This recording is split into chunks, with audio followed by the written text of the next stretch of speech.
साहब आपकी इस पे क्या राय है? वोटर टर्नआउट आप इस बार कैसा देख रहे हैं? हालात को देखते हुए आपकी एंटिसिपेशन क्या है? बहुत शुक्रिया।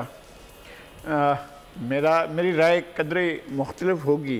डॉक्टर साहब बहुत मंझे हुए स्कॉलर भी हैं और साथ साथ उनका एक बड़ा तजर्बा भी है। सही। मेरी गुजारिश ये है कि लगभग ऐसे ही मेरे ख्यालात थे कुछ अरसा कबल तक कि इलेक्शन में शायद लोगों की दिलचस्पी नहीं होगी, मगर गुज़श्ता एक हफ्ते से ज़्यादा अरसे से मैं देख रहा हूँ कि लोग जो हैं वो इंतखाबी मुहिम भी चल रही हैं, गली गली भी लोग जा रहे हैं और इंतखाबी जलसे भी हो रहे हैं। और इंतखाबी जलसे वाकई इतने बड़े हो रहे हैं कि ये तासुर के लोग इसमें दिलचस्पी नहीं लेंगे, लोग किसी ख़ास पार्टी की वजह से बाहर नहीं निकलेंगे। मैंने लोगों को देखा है जलसों के अंदर, बड़ी तादाद में देखा है, ऐसे कभी भी मैंने मादी में भी देखा है। लेकिन ये एक नया वो ये है कि लोगों के अंदर जोश व खरोश है।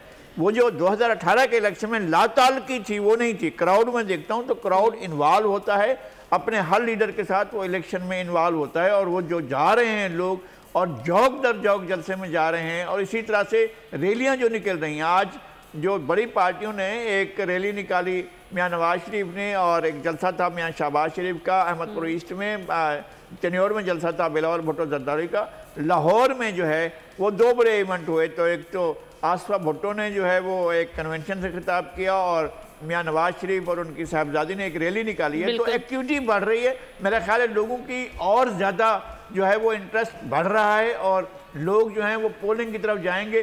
पिछले 2 इलेक्शन के मुकाबले में कम नहीं होगा, टर्न आउट वैसा ही रहेगा और उससे बढ़ भी सकता है अगर पीटीआई का वर्कर भी निकलता है तो। ठीक है। सब्सक्राइब करें और बेल दबाएं ताकि कोई खबर रह न जाए।